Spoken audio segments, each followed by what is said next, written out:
Alrighty, so it's recording now. And let me ask y'all right now, if you have any questions, you can send it to me in the chat or you can just ask.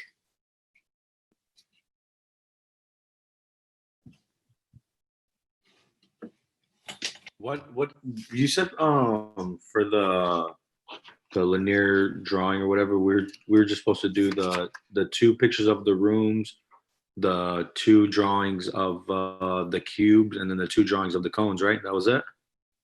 I think there's a rectangle in there somewhere. Let's go ahead and take a look.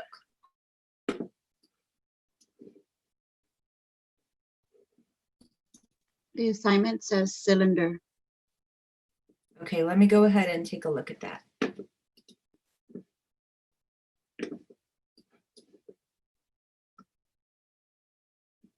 Drawing linear perspective, and I'll just adjust it so that it matches what we've been doing in class. Does that make sense? So if it says cylinder, it needs to say cone. So I'll fix that. What if you already drew a cylinder? Then I'll accept that as well. Okay, cool. Right? Yeah, that's a good idea. Okay, great. So here we are. Learn how to draw a box, a cone, and a cylinder. All right, so the cylinder is what we'll work on the last part of class today, since we did the box and the cone on Monday. Does that make sense for everybody? So I am standing at my computer right now, but because I want to give a short lecture. And then after that, we'll transition to drawing for the last half of class, or about the last 20 to 25 minutes of class. So if you have to finish the shading, the box, the cone, I've also called the box a cube. So it can be either one of those things. And today we'll work on the cylinder. And I think it's important, for me, I'm just trying to try to reiterate or iterate that it's, in order to create something that looks curved, you have to actually color it so that it appears curved. And so I'm trying to get us to practice that just a couple more times.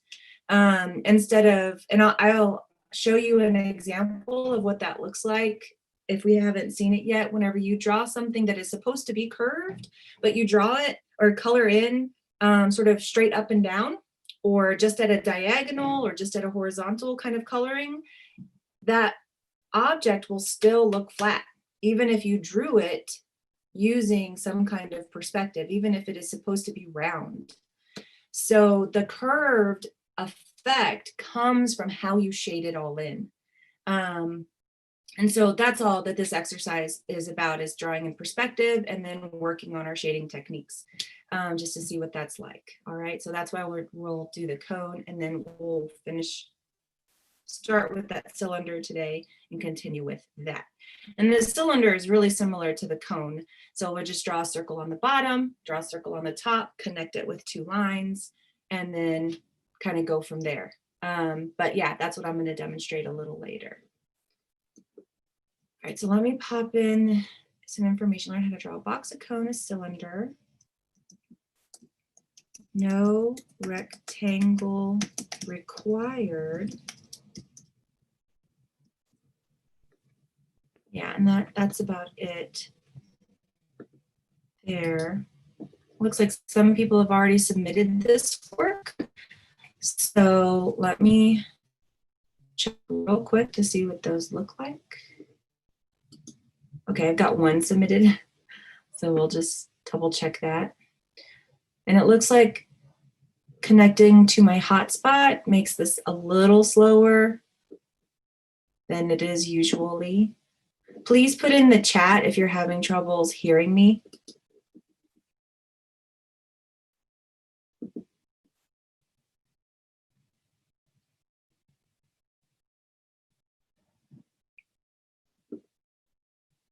All right, so I had a student who submitted a PDF file of her drawings.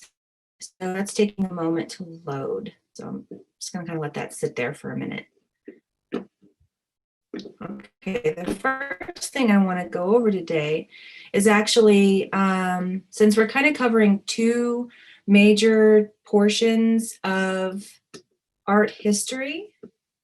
Looking good. Okay. So Heather, are you here today? You are, right? Yeah, I saw your Yes.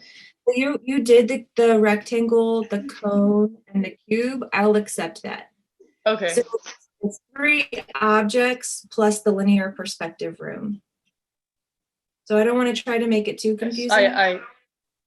But this will work. She's already turned it in and it's finished. If you have anyone else, if you are still working on it, just stick to what the instructions are saying now, which says box, cone, and cylinder. Okay. If you have already done a box, cone, and rectangle like Heather has, then feel free to upload that as well. I'll accept it. Okay.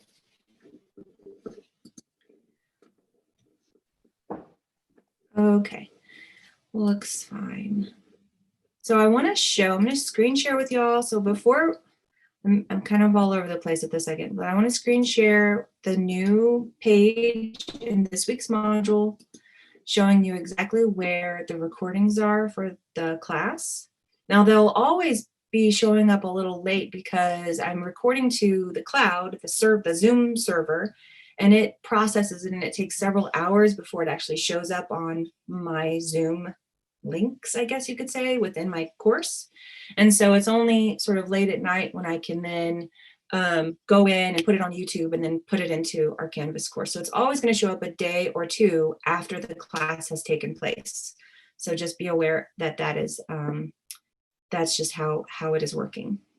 So here we are, week 9, and I have the Zoom recordings here, and they're embedded below. So I have last week's and I have Monday's. And they do just start off with a simple color image because that was easy for me. So no title card or anything like that, but you know exactly which class day this was from.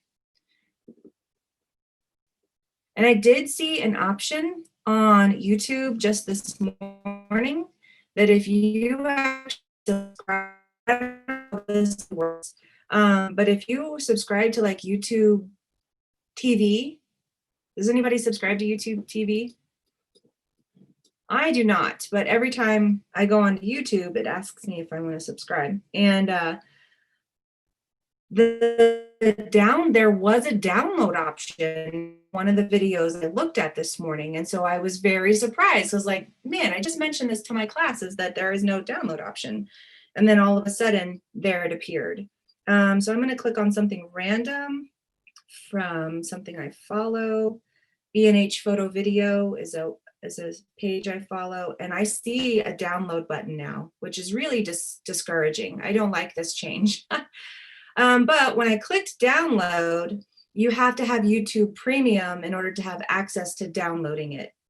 So that's just another annoying thing that now exists. So this is kind of what that looks like. You get this option to download it, but you have to do the free trial or pay for that YouTube Premium.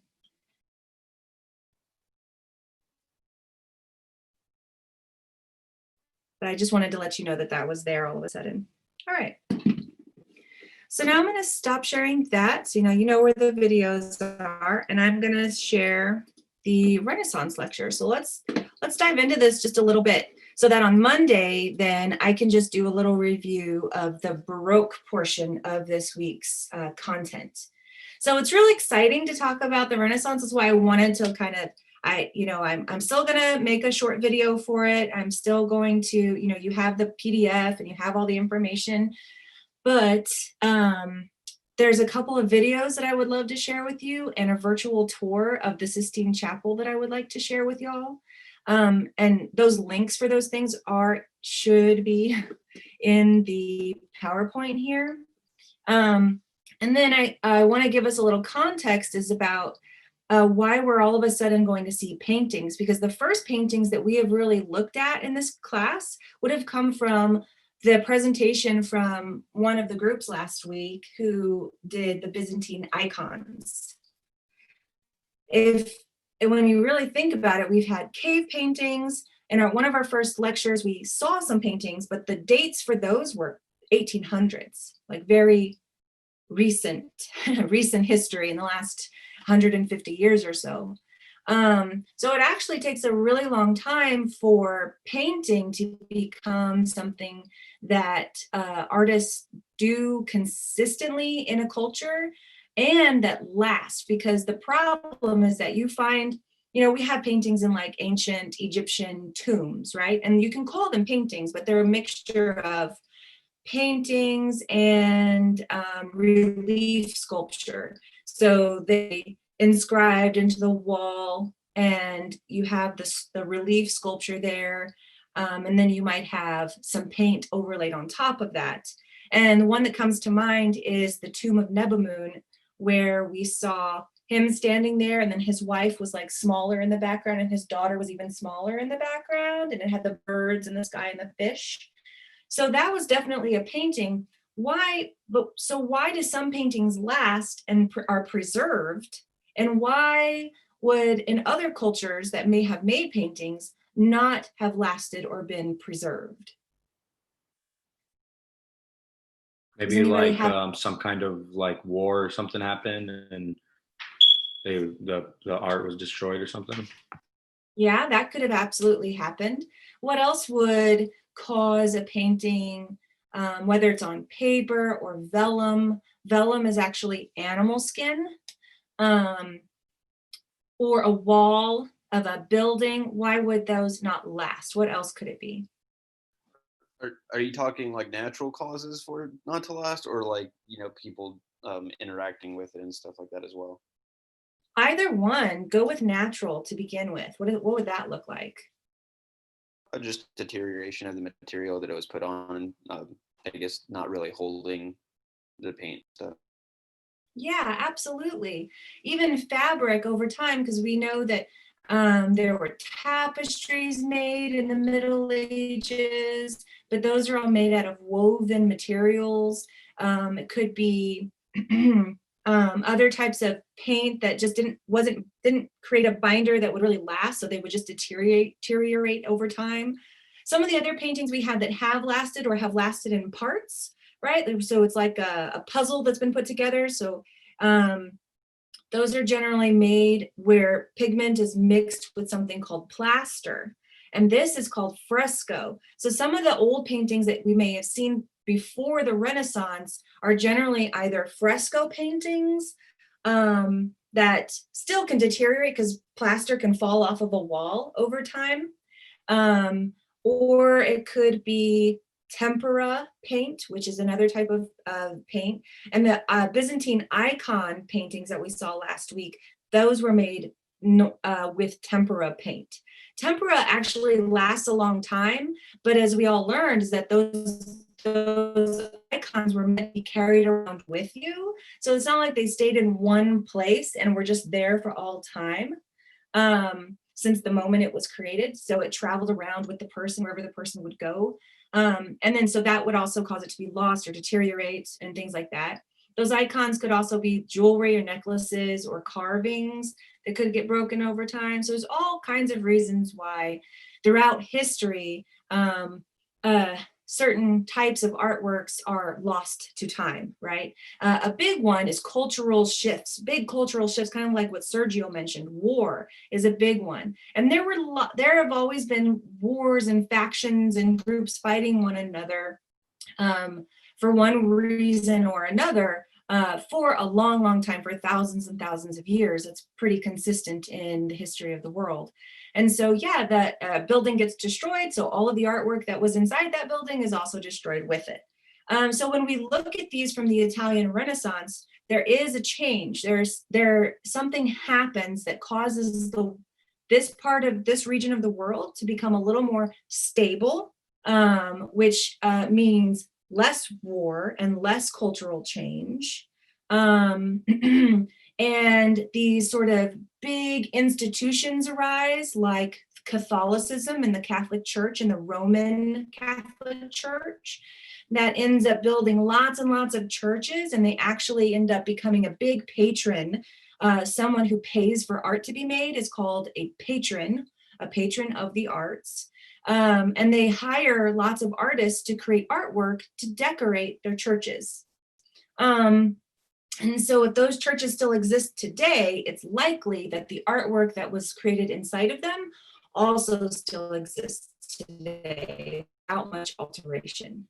Okay, so that's sort of a general overview of why when we look at images, paintings, starting with the Italian Renaissance, these paintings have lasted since that time period that they were created, and they were preserved and protected by the institutions that made them. So let's backtrack for a tad, and I'm going to actually hit the presentation mode for this so we can go through it like that. Okay, so there are two sections of the Italian Renaissance, and I do say Italian because this is the one that is most familiar to us in the Western world, the Italian Renaissance, where the picture that I'm showing you right now, this painting is of the Sistine Chapel, which is located in the Vatican, which is located inside Rome. The Vatican is a 1 mile in diameter or radius. It's not exactly round, okay, but it's a 1 mile in length or width, depth, etc. that is its own sovereign nation, and it is inside the city of Rome, Italy. It did not become its own sovereign nation until 1929. So big cultural shifts like that can still take place even today, right? I mean, that's not even 100 years ago when that took place. But as far as I had learned about the Vatican, when I first learned about it, I thought it had always been its own sovereign nation since the beginning of whenever became the Vatican, right? That's not true. It became the Vatican hundreds of years ago. The Vatican existed, and the buildings that existed in that place existed since around 400 Common Era. And it took hundreds and hundreds of years for that place to become more populated and more popular, become the heart and the seat of the Catholic Church. And then it was only in 1929 when it became its own sovereign nation. So that's interesting to know, right? We have two parts of the Italian Renaissance, early and high. So let's look at how that Renaissance came to be. How did we get there? Here's some things to remember. We're going to start with the Black Death. Okay, the Black Death. There are the dates for early Renaissance and high Renaissance. We're going to define humanism. We're going to look at two sculptures of a character named David, who is a character from the Old Testament of the Christian or Catholic Bible. David is also a character or a person of note in Jewish texts as well. We have already learned a lot about linear perspective, but that is also covered in this lecture. And then we'll define Neoplatonism. All right. So the Black Death, the plague.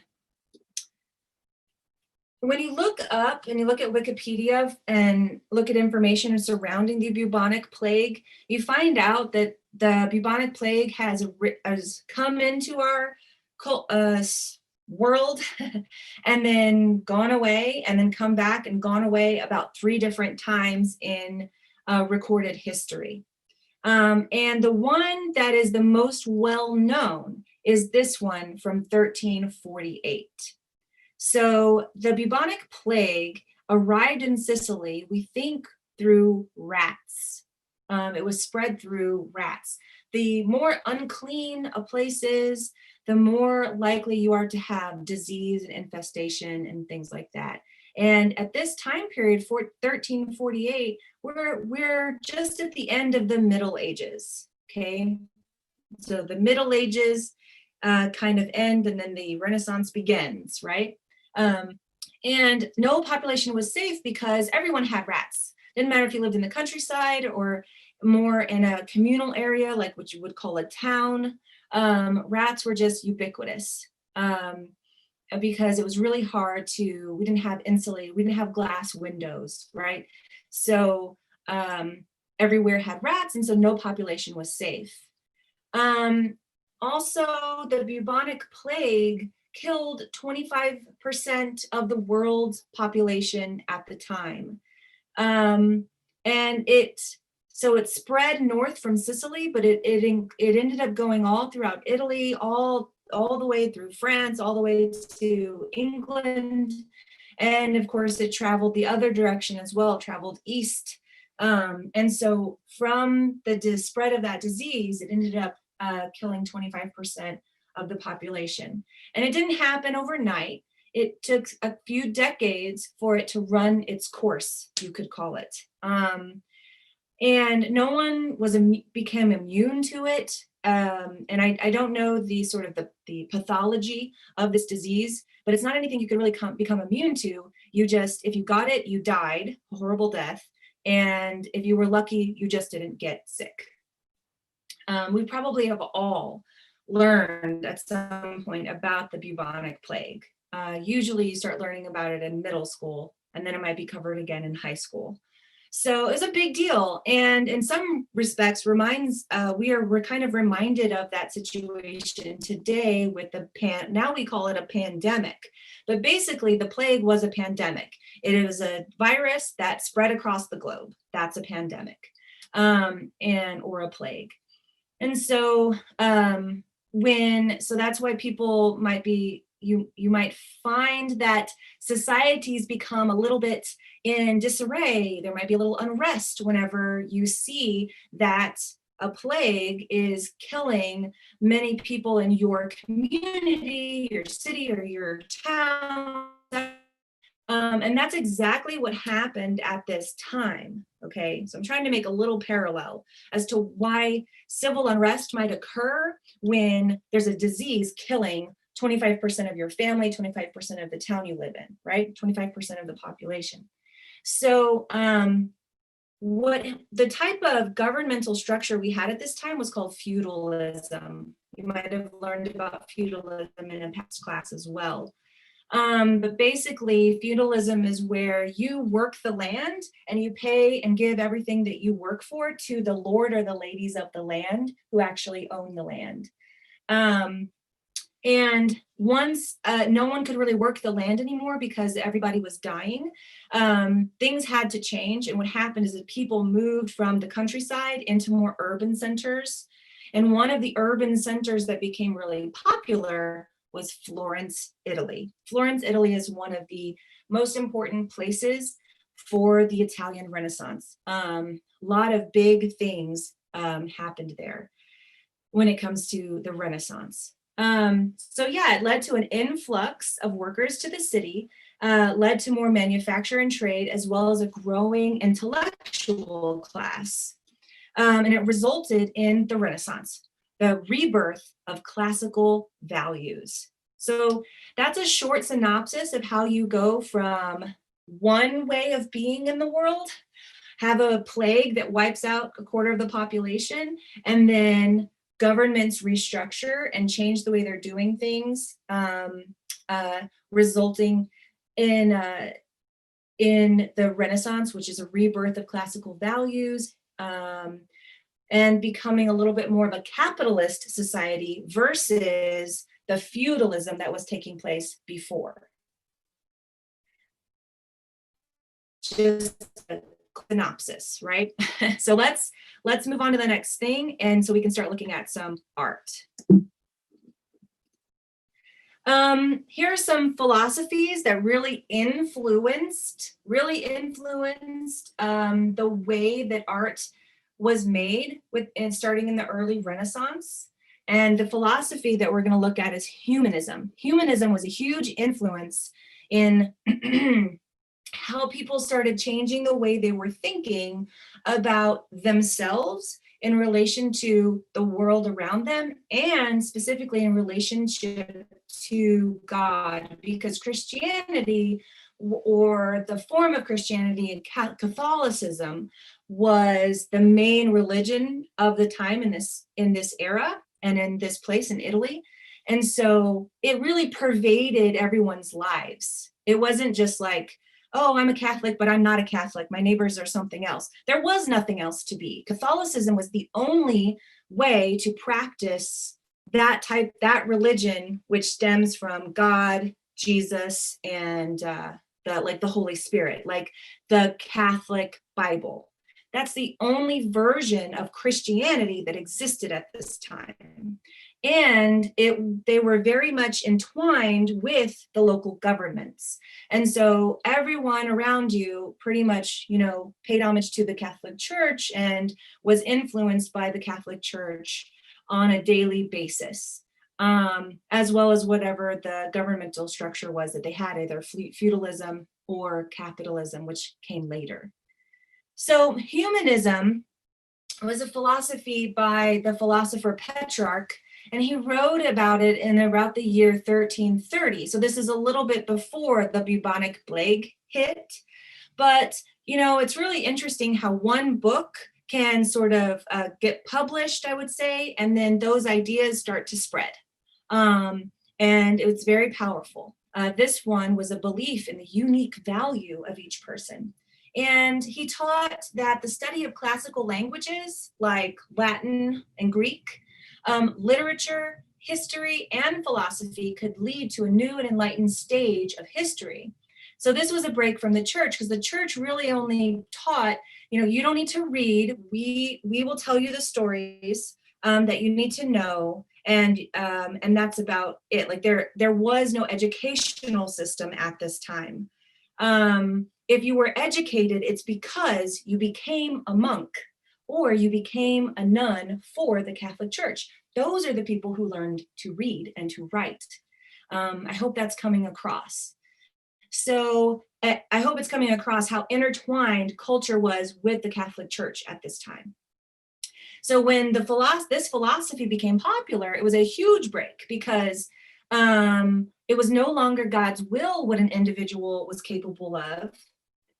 Petrarch taught through humanism that people could choose what they wanted to be, and in all their glory and beauty. So there was a little bit of not always God doesn't have all the glory and beauty, but if we are God incarnate, that means that we are glory and beauty as well. It's kind of how you could describe those ideas. And so in order to explore these ideas of humanism, which would be individuality, people could choose what they wanted to be, the glory and beauty of the human being, studying history and literature, learning language, learning about history and philosophy or geometry or math or sciences, all of those ideas are humanism ideas. And this became really popular. To explore those ideas, artists looked to the classical past for artistic references. What classical past, y'all, everybody? What classical past did they look to? Take a guess.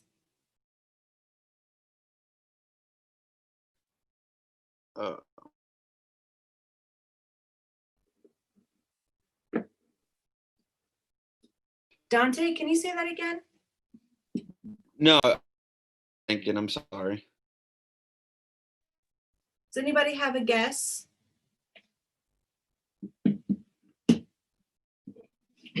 What cultures have we studied so far? I'm sorry, I have to leave class. This is Sergio. I'm sorry, I Okay. have something going on and I have to leave.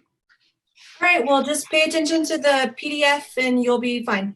Okay, right. okay, thank you. Sorry. Thank you, Sergio. So I'm trying to ask you, what cultures have we studied previously? What are the main ones? Greek and Egyptian and Roman. Egyptian. Oh, just kidding. No, you're right, Alexis. Good job. All right, so those are the classical pasts that they looked to. They looked to classical Greek sculpture specifically, with all its beauty and perfection of the ideal human form. They started to study and go to ancient Greece, and they started to see those sculptures and see what was created there, which a lot of it still existed even at this time period. And so they could learn how the Greeks did it, right? And they looked to ancient Greek philosophy to ponder life and nature itself. And you'll start to see it right away. Now, this is a sculpture that is the first Ninja Turtle you may have heard of. All four of the Ninja Turtles, if you've ever heard of them, they are still making movies about them for some reason, would be Donatello. Anyone want to name the rest of the Ninja Turtles? Michelangelo is Yes. one of them. Raphael and Donatello, Michelangelo, Raphael, Leonardo. Leonardo, that's it, you got it. So Donatello is the first one, and he is actually from the early Renaissance. All three of the others come from high Renaissance. Donatello made this sculpture of David. The story of David is real simple, basically. He was a young teenager who, in his story in the Bible, in the Old Testament of the Bible, his story is one of heroism, sort of the underdog defeating the giant, the massive, mean, cruel, overpowering guy. So David takes down a giant named Goliath. So that's where we get the name, he's a Goliath from, someone who's really, really tall, really big, with a rock, like a sling, but like if you were to have what's that called? A slingshot. But the slingshot they would have used back then was different than the one that we can buy from the store now. So their sling was more of like a piece of fabric that you would put a rock in and swing it like this and then kind of let it go, and the rock would go flying, right? So this is a story that becomes pretty popular to retell. A lot of biblical stories are beginning, that's the type of artwork you're going to see. Tons and tons of Catholic biblical art, starting with the Italian Renaissance. Because in this location, that's all that was being made. Because the church, just to reiterate, was the patron of the arts. And so if you were making other art, it was probably a portrait of a wealthy person or a family portrait of wealthy people. Does that make sense? So those are the two types of paintings that you will see, very common, starting with the Renaissance. So let's talk about this David. Donatello's David was the first life-size nude sculpture since the classical era, since the fall of Rome. For about 1,000 years, artists were still making sculptures, but they were generally small, portable. This would be considered the first life-size and nude sculpture that was created since antiquity. And so let's just look at some of the information when it comes to, oh no, I don't want subtitles. How do I get rid of those? Okay. I'm trying to get my presenter view. So I think I have notes. Yeah, so you might see my notes, but that's, yeah. The statue demonstrates classical influence as the first freestanding nude male sculpture since antiquity. Donatello's own skill in casting, this is cast bronze sculpture, which we've also learned a little bit about that process and how difficult it is. The first unsupported standing work in bronze during the Renaissance. The sculpture depicts the boy as the epitome of youth and beauty. So that's a humanist idea. His features, for example, are delicate and refined and framed by shoulder-length curls of hair. David languidly smiles, just a very small smile on his face, looking completely at ease and relaxed in that contrapposto stance. So that's another classical element, the contrapposto stance. Obviously, the nudity is a classical element as well, right? The emphasis on his age and looks symbolically infers his goodness and shows that he won not through physical strength. So he's not a big muscular David, but he won through the power of God. So those are some of the symbolisms that we should see when we are looking at this sculpture, all right? Plus the hat with the flowers around it, totally typical of the style of hat that a person would of higher class standing would have worn at this time. So that's why he's wearing that kind of hat. And you can see this sculpture at the National Museum in the Bargello in Florence, Italy. It was made in Florence, Italy in 1425 to 1430, and it is still there today. So that's kind of cool. I love looking at, if you can go someplace and see some artwork that's 2,000 years old and it's still in its original location. I think that's awesome. This one is about 670 years old. All right, I'm going to skip over these couple of this slide and kind of just go quickly because it's talking about linear perspective. This is an example of pre-linear perspective art. Pre-linear perspective art attempted at it, but didn't quite get it successfully. And so we have the original artwork on the left, and then on the artwork on the right, we see a perspective analysis. And if you watch the video that's included in the assignment for linear perspective, then you would have seen them review over this in a little bit more detail.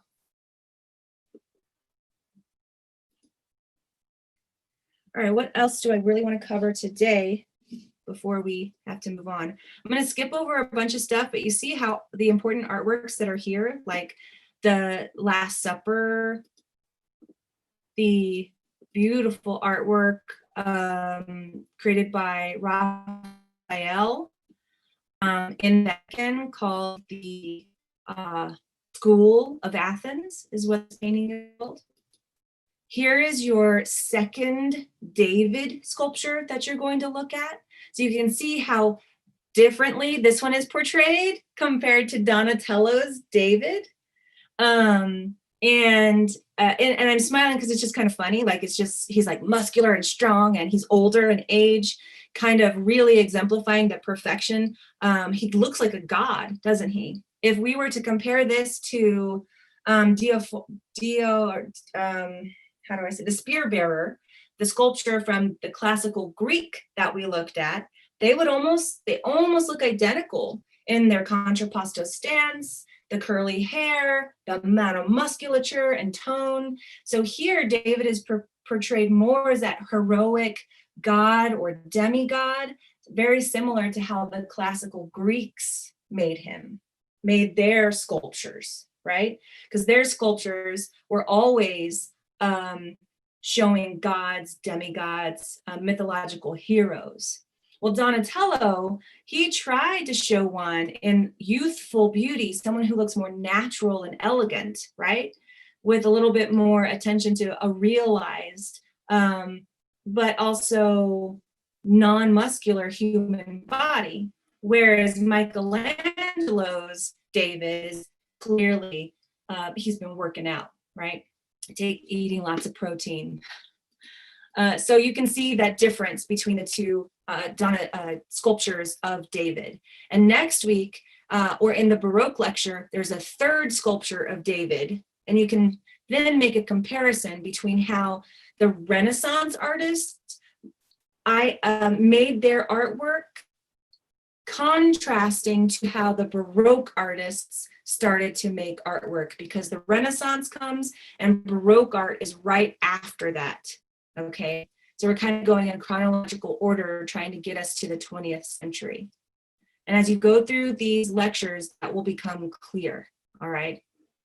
Comparing and contrasting this Michelangelo sculpture with the Baroque sculpture of David. So Michelangelo was a high Renaissance artist. And so he made this sculpture of David. He also painted much of the Sistine Chapel, which is located in the Vatican. And I have a little bit of information here about the Sistine Chapel and some pictures. I will have more when I make the video. And then I wanted to just show you this really quickly, and this is what I'll have to end with today, is the link to the virtual tour, because it's really cool. Because it's unlikely that all of us in this class will have an opportunity, right, to go to the Sistine Chapel. That's kind of a once in a lifetime deal. I mean, traveling to a foreign country, some of us will be lucky, maybe we'll do it for our jobs, maybe we'll have an awesome vacation one day. Maybe you'll be able to travel a lot more than that. But some of us will only get to see this once. This is as close as some of us might ever come to it, but I love it because it really does, it looks really good. So hopefully you will look at the link so that you can see it on your computers in higher definition. And hope that this loads with my not great internet. I didn't, that wasn't something I was counting on today. So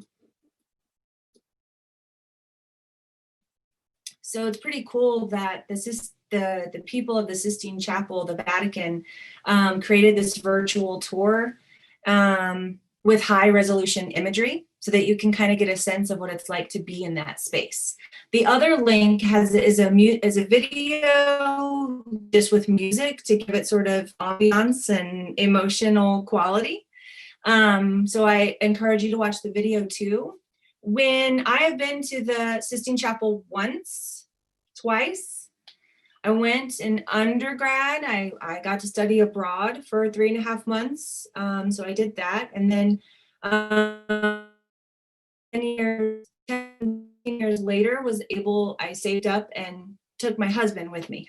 I was like, we got to go. We have to do this one more time before I die. So I've been able to see it twice, but never with this much detail, because you go into this space and it's crowded with about 200 other people. And you're not, this is about what it's like to look at the Sistine ceiling that Michelangelo painted, but you can't have, I've never been able to see it this close up, right? And you can get lots of pictures online, but it's kind of cool to see it all together, how this room fits all together. Almost every element that you're seeing is painted. Even the parts that look architectural, they're all painted. And when you go through the video and when you go through the PowerPoint, you'll be able to learn more about the space in detail. But I just want to point out, like this, I was able to click and somehow get pretty darn close to this element right here, or something very similar. Maybe it was on the wall. Like all those are painted curtains. That's painted. All of this is painted. That's made of wood. That's real. But all of these elements on the corner here, that's just a painting. This right here is kind of like crown molding. So that's actually real. And this is a space where you can actually go up and walk. But they don't allow people to do that. That would just be for restorers, for nuns, and or priests who work at the Vatican. Michelangelo was responsible for everything on the ceiling. All of these elements over here on the left, on the bottom, and these cornices, these elements here, and the entire story on the ceiling. So that's why it becomes pretty significant as a work of art in art history. Has anybody ever been to the Vatican before? I have. Me too. Madeline, awesome. Did you get to see the Sistine Chapel? Yeah. And what was your experience? I liked the Vatican. My parents are actually planning like a trip after Corona to go back because they didn't get to go with me. But it was so pretty. And when we went into like the chapel where you're not supposed to take pictures, my friends were trying to take pictures and I was like so embarrassed. I was like, oh my God, you're gonna get us arrested. They'll throw you out. They won't arrest you, probably. But that's another reason why we're looking at the Sistine Chapel, because you're right, Madeline. When you can take pictures anywhere in the Vatican, on the Vatican Museum tour, but you cannot take pictures inside the Sistine Chapel. They do not allow it. No video, no pictures. It's highly controlled, highly controlled. And so that's why this virtual tour is pretty darn awesome, to have access to this space and to view it in almost high def and to get a good look at a lot of the images inside this space. Michelangelo is also responsible for this wall. I'm getting a message that my internet is unstable. Hopefully it's recording everything I'm saying though. So yeah, he did this wall as well later in life when he was an older man. He was already in his 60s and 70s. And so the style changes a little bit. And it is, this painting on the back wall is called The Last Judgment. And you could spend a whole couple weeks just studying everything going on and the storytelling that he did here in The Last Judgment, as well, obviously, as what is on the Sistine Chapel ceiling. But for our purposes, we are going to look at it and relate it to some of those Renaissance ideals of the classical, looking back to the classical virtues of ancient Greece. The human anatomy being so bulky and big and muscular, like they're all gods and goddesses, and the unique value of the individual. And I think that comes across because otherwise the individual wouldn't be so emphasized. I mean, we have naked human forms all over this. To show our mortality, but to also show us in the beauty that like God made us in, right? Okay, so any questions?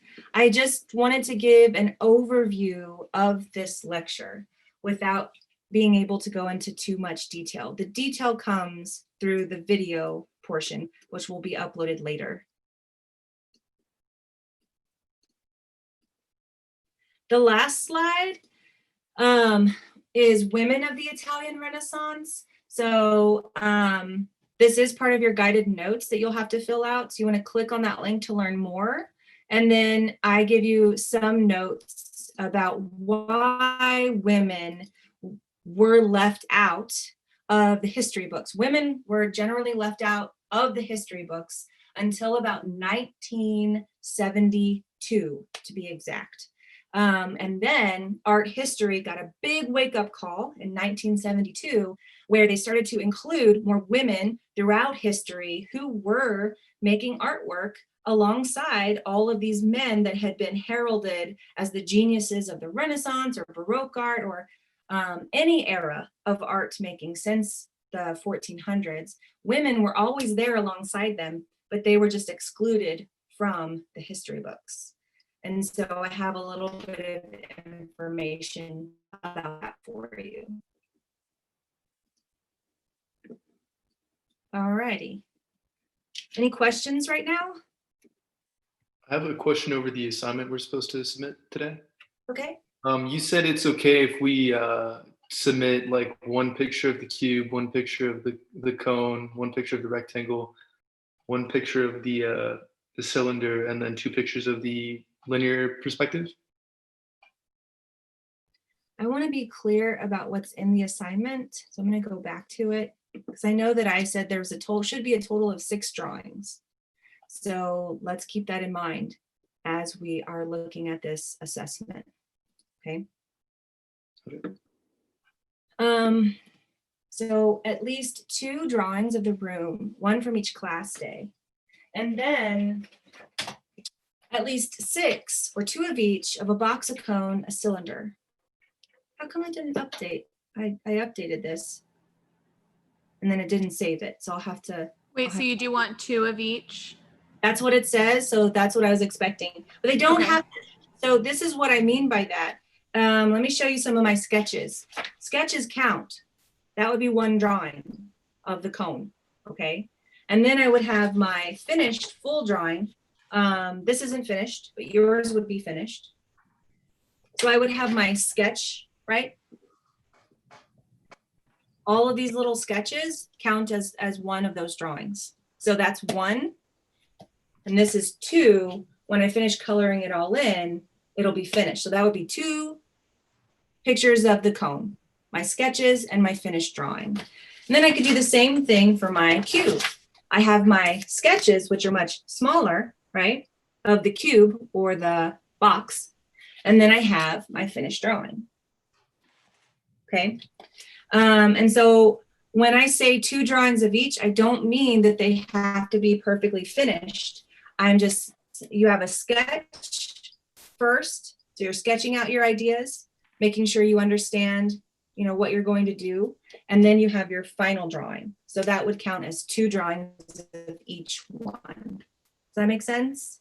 We have So I'm 8 not total. looking for 2 fully fleshed out drawings of everything. Go ahead, Andrew. We have 8 total then. So 6 for the shapes and then 2 for the room. Yes, but don't over inundate yourself. There's a sketch and then a final drawing. Sketch of the room and then a final drawing of the room. Sketch of the box and a final drawing of the box. And then I can repeat myself, right? Sketch of the cylinder and then a final drawing of the cylinder. Okay. Sound reasonable? Let's make sure we're all. So if we don't have all 8, there will be points off. Just keep that in mind. I mean, I have to stick with what the instructions say.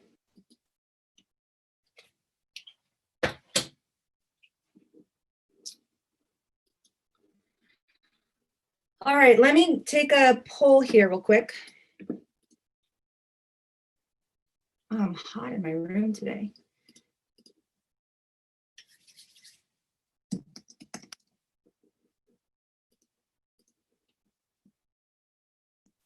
Okay, I'm gonna have a question and then you'll answer either option 1 or option 2.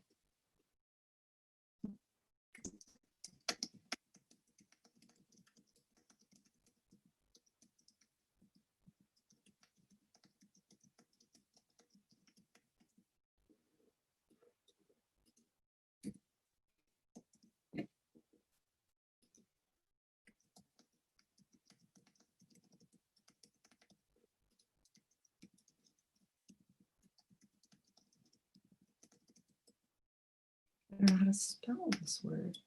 That's it.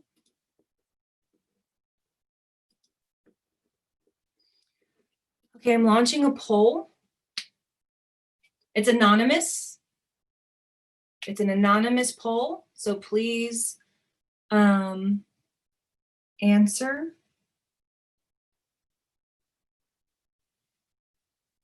Okay, we're going to demonstrate the cylinder.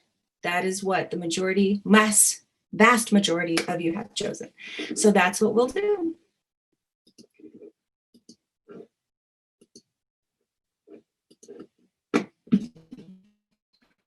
I'm gonna log on my phone first.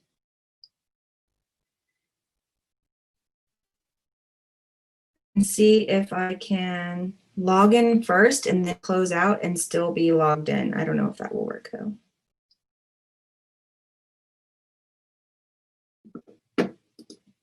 That way it's real quick. All right, I'm going to end this session and come back. Everybody should come back for the last.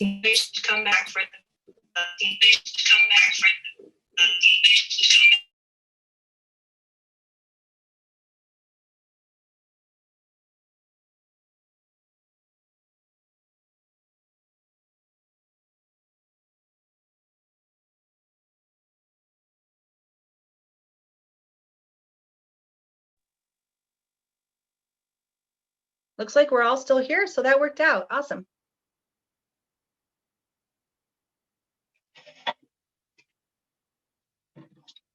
Put this in.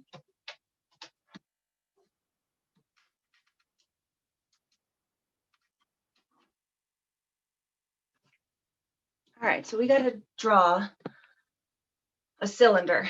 So we're going to do a sketch first. So please join me in doing the sketch so that you have that for one of the options that you can turn in.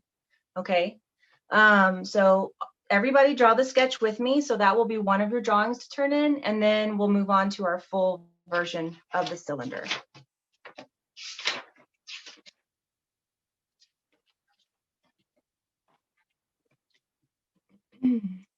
All right, here we go.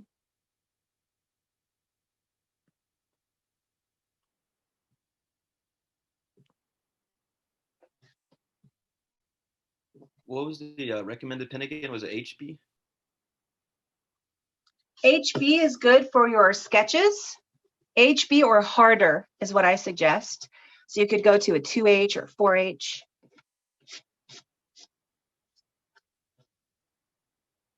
I have a 2H, so that's what I'm going to use. And that's going to be, oh, I have a 2B and a 4B. So I'm going to use my 2B. So it's as close to hard as I can get with the pencils right in front of me. And I'm just going to do a sketch. So we have got, make sure you can see okay, well enough. Wish I could lift it closer, you know, but it just doesn't quite work. All right, so here's our sketch of the cylinder. Did I spell it right? I don't know. I feel like it might be cylinder. You know, there's a Y in it. So I'm pretty sure it's I'm feeling an something. E. You're filling the E? Okay. Yeah, it's one of those. No points off for spelling cylinder wrong. All right, so our sketch is going to, what is a cylinder? It's, I mean, it's a can. The shape of a can is a cylinder, right? So to draw a cylinder is not that easy. If we were to draw it flat, it would almost look like it's flat at the top, right? And then has two vertical lines coming down, and then the bottom might be a little bit rounded, right? But that's not quite good enough. We need something that looks more dimensional, right? Something that looks like it has a little more depth, because that just looks too flat. So let's go ahead and draw it from a bird's eye view. Bird's eye view of a cylinder. Okay. And when we do that, we're kind of looking down on it from above, slightly above, not directly, right? Because then all we'll see of the cylinder is that. We'll just see the top of it. So we got to see it at an angle. It's like taking that and moving it in 3 dimensions. I don't have a can with me, but like this, and then moving it so that we draw it at a different angle. All right, so that might look like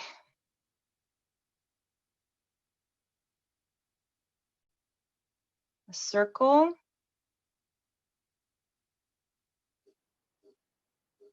And a line coming down, a vertical line. Another vertical line. And you could put another circle in similar shape. If these 2 circles are totally different from one another, then it'll throw off the way your cylinder looks. If you can make them mostly the same, then you'll get something resembling a cylinder.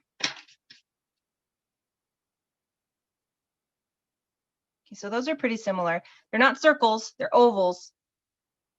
If I did a circle and then a circle, those are fairly similar, right? And then connect and connect. We're getting closer, but it still kind of looks like isometric perspective, right? Because we're seeing all of the angles at the same time. So this doesn't look right. I think the oval is the better way to go. And to get it in a little bit better perspective as well. So this would be another version. This is like version 1, version 2.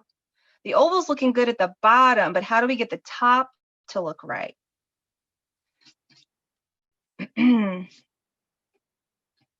So we make the top a little less rounded than we do the bottom. So let's start with the bottom since we know how to do that. So here's our sketch. This will be the bottom of our can as an oval. Okay. Draw your lines kind of going up like this, some 2 vertical lines. And now what I want to do before I do the top is to erase that inside, because that can be visually confusing. So I'm erasing the inside. And now I kind of want to get a curve that matches that curve at the top. And this will be a flatter oval.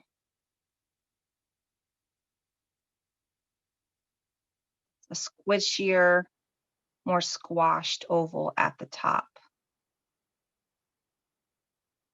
And that gives us a can shape that has a little bit more volume and dimensionality to it. So we went from, and I'll do version 3 right there.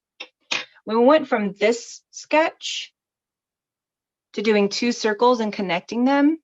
Then we did 2 ovals, realized that the oval was the better option at the bottom. And then in version 3, we did the oval at the bottom, 2 lines up, and then added a more sort of skinny, stretched oval at the top, which gives us a bird's eye perspective of this can, of this cylinder. So now what we want to do is take this one and make it larger with shading for our second drawing.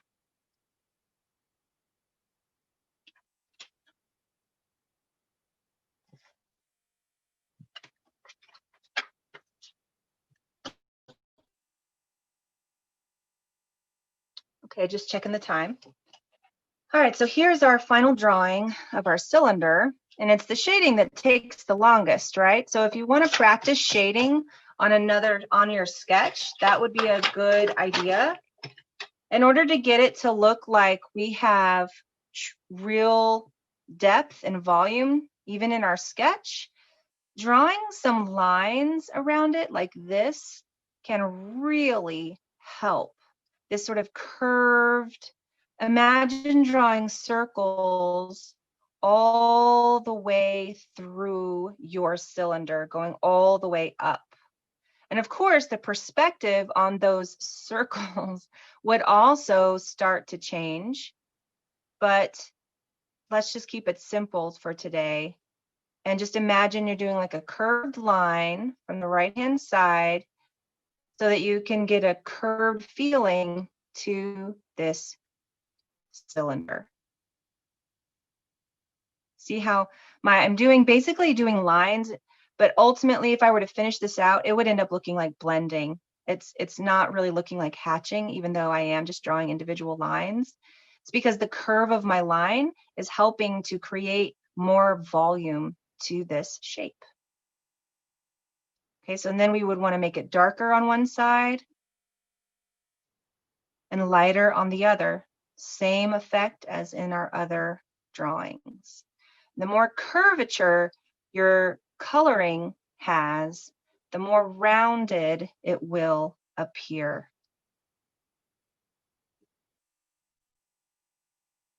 Now, what were to happen if I took the cylinder, right, and just colored it flat?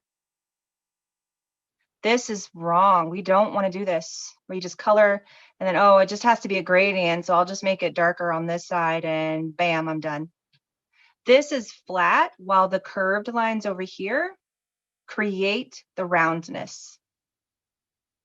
So I hope that that makes sense, and that's what I want you to practice. The more rounded your cone looks, the more rounded your cylinder looks, the better you will do on this.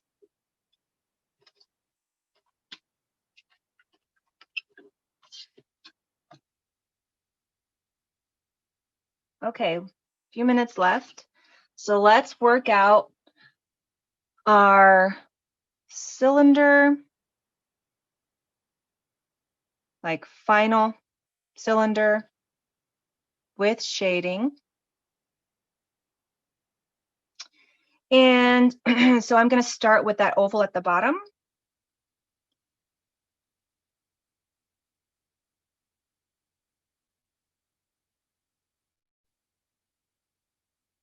Okay, and I'm going to go up. I'll go up about, let's use a ruler for this.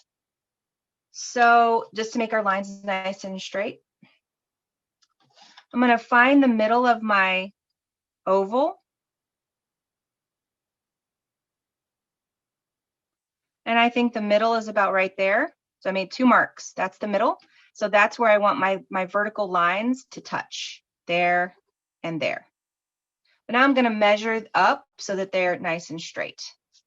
I might as well also measure the diameter of my oval. And I've got about 3.5 plus more than 3/4. It's like 2 lines down from the 4. And I'll mark it. That's where mine is. So I don't, is that 5/8? Does anybody know?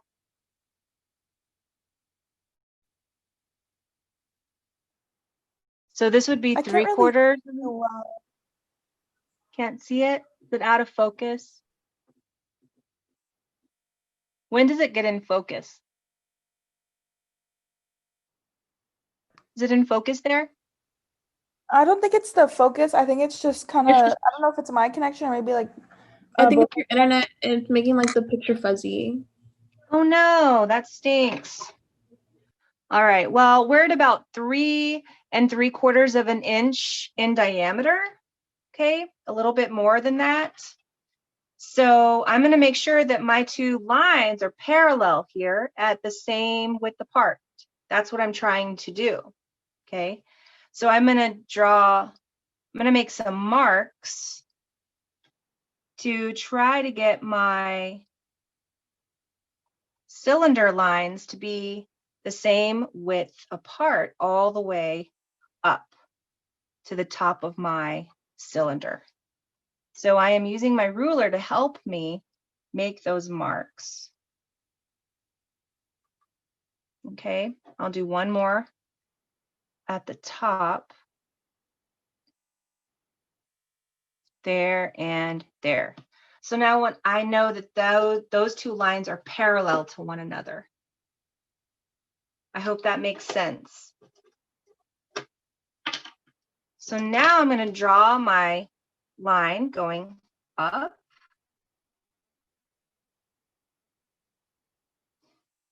There.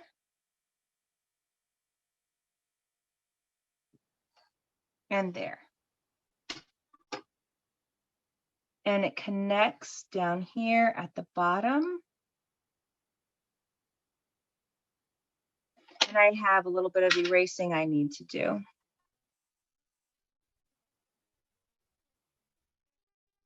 Right, just to clean it up so we can see those lines.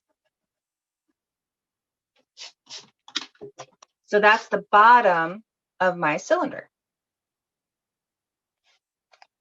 Now I've got to figure out that top again, which I want to make a skinny cylinder, a skinny oval at the very top. And I want to kind of make it match the curvature of the bottom of my cylinder. So I'm drawing very lightly. And then I'm just going to kind of connect it as kind of like that, very almond shaped. And then I'll solidify it by drawing in a nice dark line there and there. And now I'm erasing out some of those sketchier, lighter lines that I had, keeping only my dark ones. So if your cylinder looks like this or something very close, then you're doing great. Okay, then you got to put in your, just to finish up, you got to put in your light source, light bulb. Know where your shadows are going to go. Here and here, your shadow. So you know that you're going to make it darkest over here, going to light, using a curved way of coloring and blending so that it looks like it has volume and depth. Okay, I'm holding it up.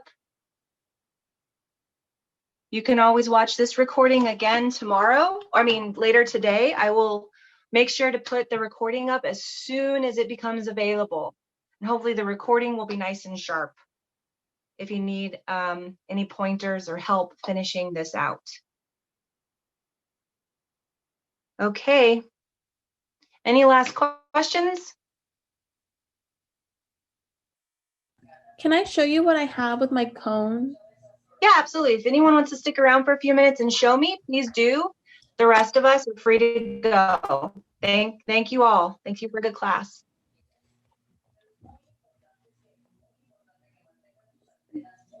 Oh, Adriana, is that you?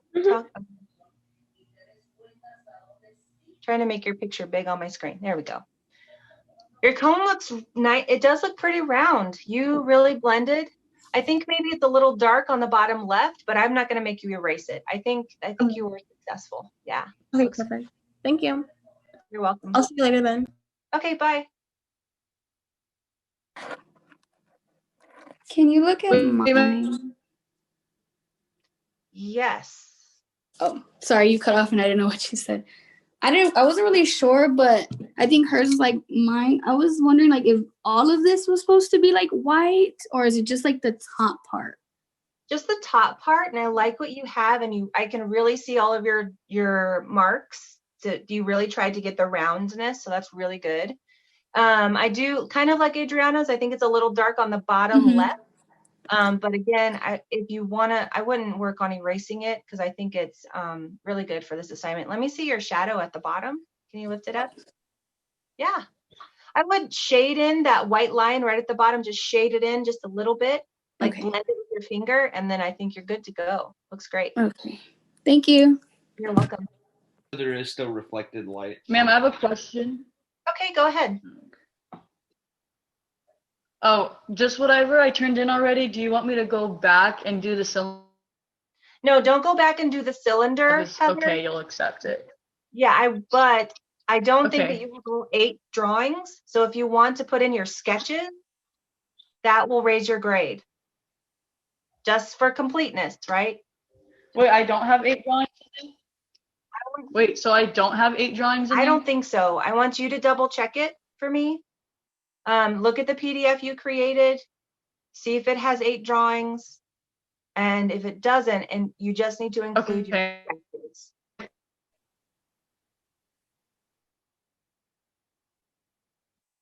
Okay, we're breaking up a little bit, but hopefully you got that. So I had a question as far as the shadows go. Is there still like, I mean, on the actual item that we're drawing, is there still a reflected light? There can be a reflected light similar to that sphere, right? Yeah. And it would be right at the very bottom. See if in my cube here, in my cube, I could add in reflected light. And I have it a little bit, but it's more on the floor. And if I wanted to, I could just erase out a little bit more to add it right at the bottom edge, right? Right at that bottom edge is where that would go. All right, thank you. You're welcome.